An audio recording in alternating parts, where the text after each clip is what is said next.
가득하기를 축복합니다.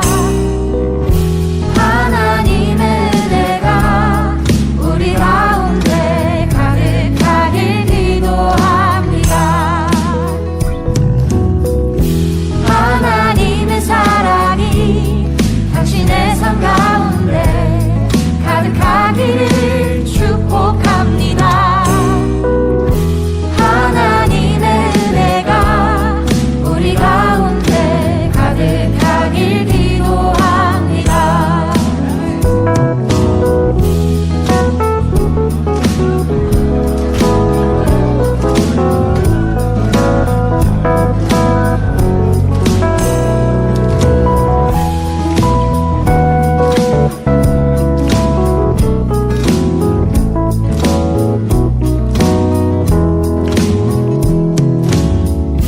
하나님의 사랑이 당신의 삶 가운데 가득하기를 축복합니다. 하나님의 은혜가 우리 가운데 가득하길 기도합니다. 가득하길 기도합니다. 가득하길 기도합니다. 2021년 2월 28일 세봄성경학교 두 번째 주 예배에 오신 여러분들을 환영합니다. 다 함께 사도신경함으로 예배 시작하도록 하겠습니다.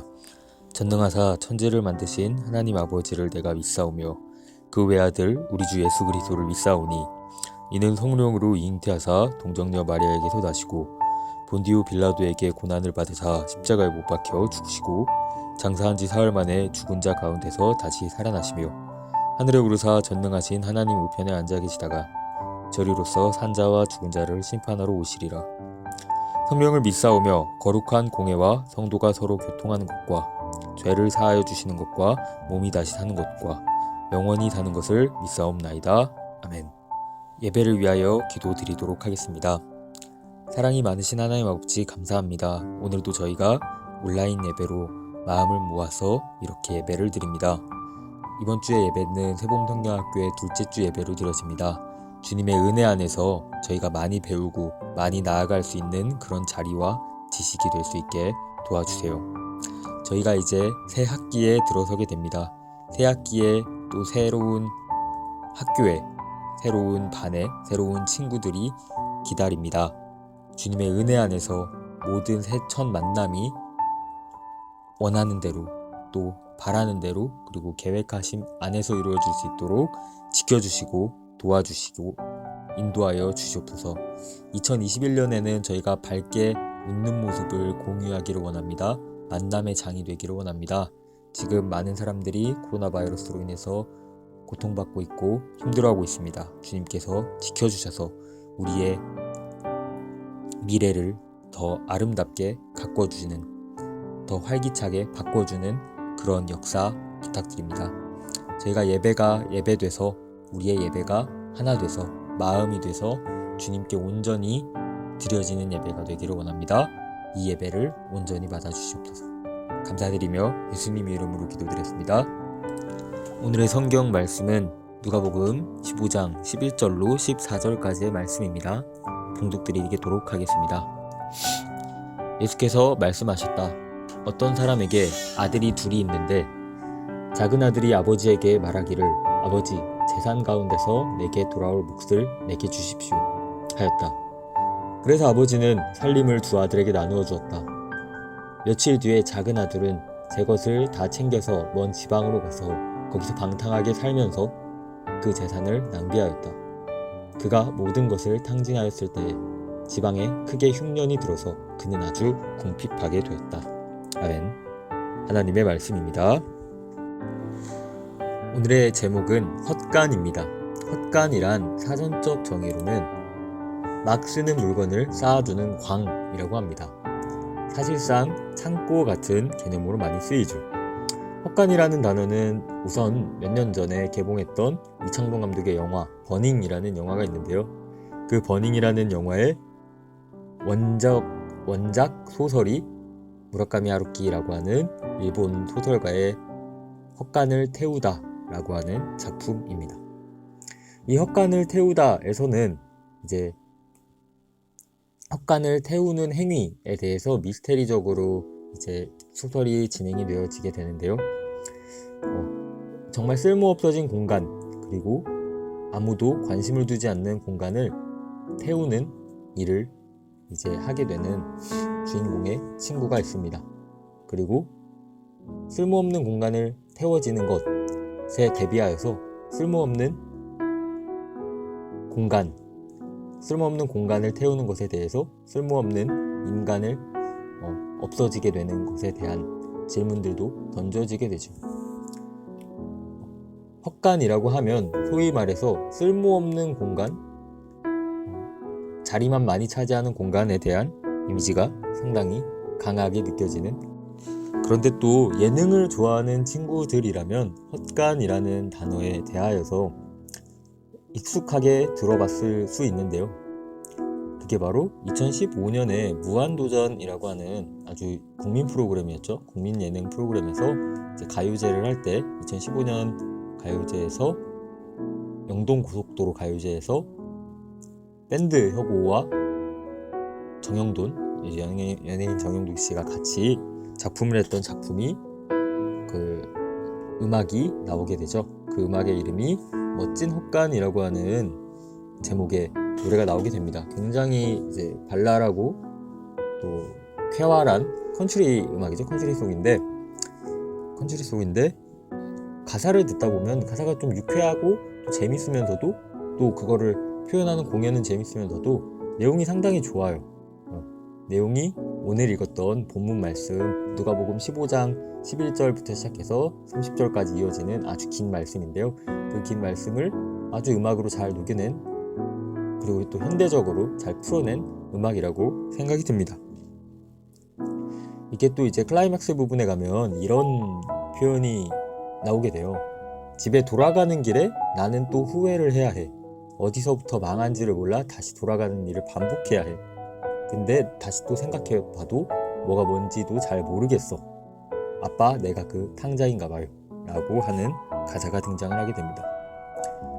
이 가사를 곱씹다 보면 굉장히 철학적이면서도 신앙적인 질문을 던져볼 수 있습니다. 우리는 세상을 살면서 후회하는 일들을 많이 하게 됩니다.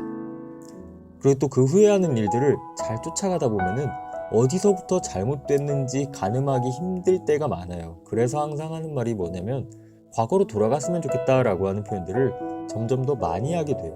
내가 그때로 다시 돌아갈 수 있으면. 그러니까 그 문제가 되는 지점을 정확히 알 수 없기 때문에 그거보다 훨씬 소급한 과거로 돌아가고 싶습니다. 그리고 또 어디서부터 망한지를 몰라서 계속 그 일을 그래서 오늘의 성경 말씀은 돌아온 탕자라는 이야기로 유명한 말씀입니다. 렘브란트라고 하는 아주 유명한 작가의 작품 이름이기도 하죠. 돌아온 탕자. 이 돌아온 탕자에서 보면 그런 말이 등장하게 됩니다. 둘째 아들은 아버지에게 유산을 미리 받아서 방탕한 생활을 하며 아버지가 주신 재산을 다 탕진하고 맙니다. 아버지를 떠나면 이렇게 삶이 망가집니다. 결국 그는 아버지의 집이 그리워서 돌아가기로 결정하고 용기 내어서 아버지에게로 돌아가게 됩니다. 아버지는 돌아온 둘째 아들을 반겨주고 잔치를 베풉니다. 그리고 비로소 그 둘째 아들은 사람다운 삶을 살게 됩니다. 이것은 아버지의 집에 돌아올 때만 누리게 되는 복이 되는 겁니다. 우리도 하나님을 떠나선 망할 수밖에 없고 하나님 안에 살 때만 행복하게 살 수 있다 라고 하는 교훈을 얻게 되는 말이지요. 이것은 탕자의 비유를 얘기할 때 주로 이야기하게 되는 것입니다. 그런데 정말 이게 전부일까요? 아까 우리가 봤던 가사 중에서 우리는 망하는 길을 항상 반복하게 됩니다. 그리고 어디서부터 망했는지 잘 모르게 돼요. 계속 후회하는 삶을 살게 될 것입니다. 탕자가 집으로 돌아올 수 있었던 것은 집이라는 안식처가 있다는 것을 알고 있기 때문입니다. 오늘 본문은 그렇게 행복하게 끝나지만은 않습니다. 맏아들은 아버지의 강한 불신을 드러냅니다. 보통 탕자의 비유에서는 방탕하게 살다 돌아온 둘째 아들, 아버지의 사랑에 초점이 맞춰지고 끝나는 경우가 많습니다. 불만을 드러내는 맏아들에 대해서 깊이 생각하지 않습니다. 맏아들은 왜 화를 낼까요? 왜 그렇게 못마땅할 것일까요? 성경 말씀 25절에서 28절까지 말씀을 보면 맏아들은 밭에 있다가 돌아와 집에 가까이 왔을 때 풍악과 춤추는 소리를 듣고 한 종을 불러 이 무슨 일인가 묻는데 대답하되 당신의 동생이 돌아왔다. 당신의 아버지가 건강한 그를 맞아들이게 됨으로써 살찐 송아지를 잡았다 하니 맏아들이 노하면서 들어가고자 하지 아니하거늘 아버지가 나와서 들어와라 라고 말했다 라고 합니다. 아버지한테 유산을 받아서 미리 집을 떠났던 동생이 염치 없이 돌아왔는데 아버지는 야단치지도 않고 오히려 잔치를 벌였다는 것이 맏아들은 격분합니다. 그리고 아버지는 달래는 상황이 발생하게 됩니다. 이 상황을 우리가 살고 있는 현실 세상에 대입하게 되면은 감정이입하기 아주 쉬울 겁니다. 특히 형제가 있거나 자매가 있거나 또 남매가 있는 친구들은 더 감정이입하기 쉬울 것입니다. 자기의 몫을 얻고 자기의 몫을 받고 나간 사람이 있습니다. 그 몫을 전부 다 잃었습니다. 그 몫을 정당하게 어떠한 노동을 하기 위해서 잃은 것이 아니라 방탕한 삶을 살다가 잃어서 돌아왔습니다. 이 사람을 도대체 왜 잘해줘야 되지 않느냐? 잘해줘야 되느냐? 이 사람의 실패를 왜 우리가 감싸 안아줘야 되느냐? 맏아들은 공평하게 판단하지 않는다 라고 아버지를 이해하지 못하고 있습니다.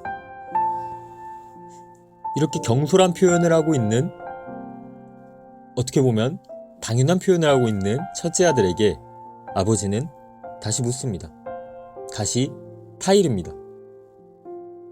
어떻게 타이르죠? 너 내가 항상 함께 해와 있다. 내 것이 다 네 것이었다. 근데 네 동생은 죽었다 살아나지 않았느냐. 내가 잃었다가 얻었기로 우리가 즐거워하며 기뻐하는 것이 마땅하다 라고 형을 설득합니다. 예전에 한 예능에서 양심냉장고라고 하는 예능이 방영됐었는데요.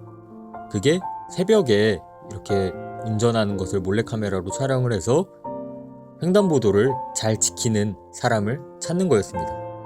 이게 하도 하다가 안 되니까 방송을 접으려고 했는데 그때 마침 딱 서는 차량이 있었습니다.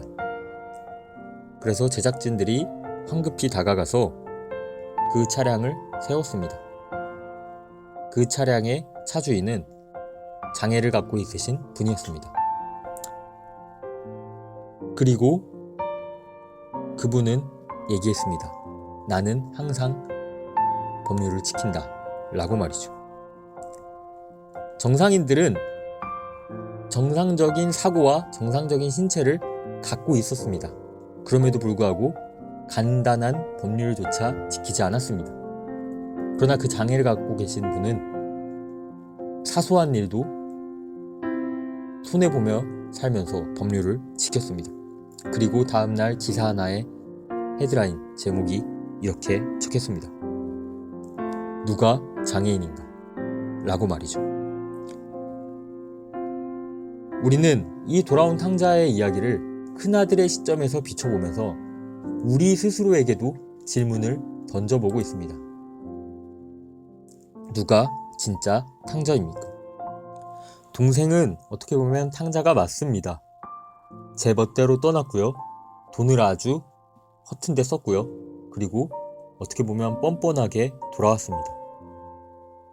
그런데 이것은 동생의 관점에서 봤을 때는 동생의 삶이 너무나도 비루하고 초라하게 이루어졌습니다. 근데 형의 입장에서 생각해 봅시다. 형의 인생은 어떻습니까? 형의 인생은 탕자가 아니라고 할 수 있을까요? 부모님의 곁에서 있었지요. 그러나 동생의 실패를 바라고 동생이 실패하고 돌아왔을 때 그 삶을 보다듬어 주지 않는다면, 그 삶을 받아들여 주지 않는다면, 넓은 관용을 베푸지 않는다면 그 삶은 어찌 탕자가 아니라고 할 수 있겠습니까? 그의 헛간은 가득 찼을지라도 그의 마음밭에 있는 곳간은 텅 빈 헛간일 것입니다. 다시 아까 그 노래 가사로 돌아가 보겠습니다. 집에 돌아오는 길에 나는 후회를 해야 돼. 어디서부터 망한지를 몰라 다시 돌아가는 일을 반복해야 해. 근데 다시 또 생각해봐도 뭐가 뭔지도 잘 모르겠어. 아빠, 내가 그 탕자인가 봐요. 라고 고백합니다. 이 고백은 실패한 내 삶일 수도 있습니다. 물질적으로 실패한 삶일 수도 있습니다. 그러나 정신적인 실패를 나타내는 우리는 사건 사고가 굉장히 얽히게 되는 사회 속에 살고 있는데, 복잡하게 얽혀지고 이 문제에 대해서 사고가 제대로 작동하지 않는 문제는 대부분 인간관계의 문제, 내적인 문제에서 발생합니다. 외적인 상황은 그 원인과 결과를 어떻게든 끼워 맞출 수 있고 풀어낼 수 있습니다. 그러나 사람 사이의 관계가 꼬이게 되면 그 관계는 어디서부터 풀어야 될지 모르고 답답하고 막막하게 됩니다. 가끔 이런 게 있어요. 국어시험 문제가, 사회시험 문제가, 인문계열의 문제가 어떻게 보면은 답이라고 정해졌기 때문에 답이 되는 경우가 있는데요. 그게 답이 명확하게 없을 때 질문에 대한 해답이 아주 여러 갈래로 나눠지는 경우가 있습니다. 수학이나 과학은 비교적 명료하고 간단하며 답이라고 불려지는 부분들이 존재하게 돼요. 명확한 해석이 가능하게 됩니다. 그런데 국어 문제를 풀다 보면, 사회 문제를 풀다 보면, 또 인문계열의 문제를 풀다 보면 어떤 것이 도덕인가, 어떤 것이 의미인가, 어떤 것이 해석인가 라고 하는 부분들의 질문을 던지게 되면요, 굉장히 많은 답이 나오게 됩니다. 근데 그 답이 A의 말도 맞고 B의 말도 맞고 C의 말도 맞게 돼요. 그렇게 뒤섞이게 서로 맞는 주장 세계가 뒤섞인 공간이 우리가 살고 있는 우리는 정신적으로 피폐한 삶을 살아가고 있습니다. 현대사회에 사는 이상 그것은 피할 수 없는, 어떻게 보면 운명과 가까운 것입니다. 그렇기 때문에 우리는 돌아가야 합니다. 탕자임을 고백해야 됩니다. 물질적으로 주님께 돌아서지 못한 것, 그것이 첫 번째인 사람이 있을 수 있지만 정신적으로 주님께 돌아오지 못한 것도 우리는 탕자임을 고백해야 합니다.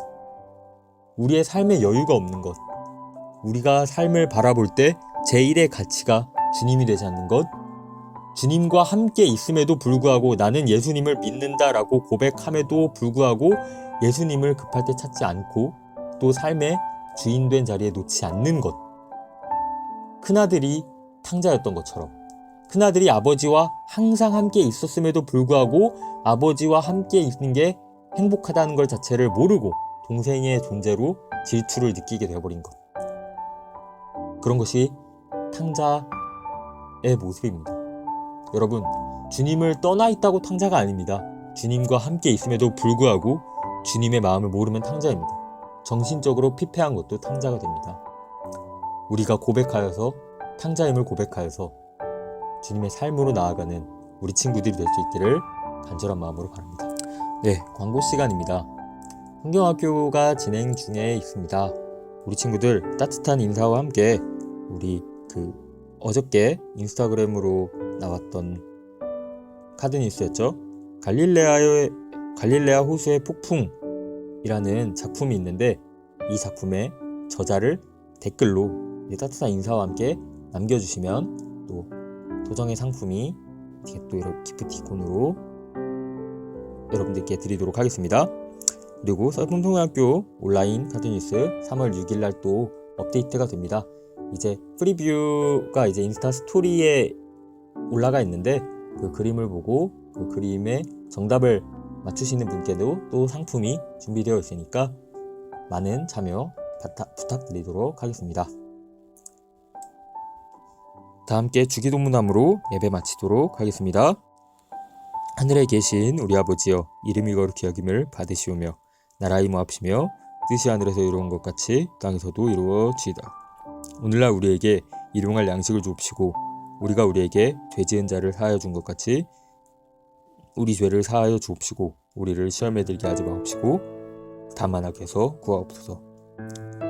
대개 나라와 권세와 영광이 아버지께 영원히 있사옵나이다. 아멘.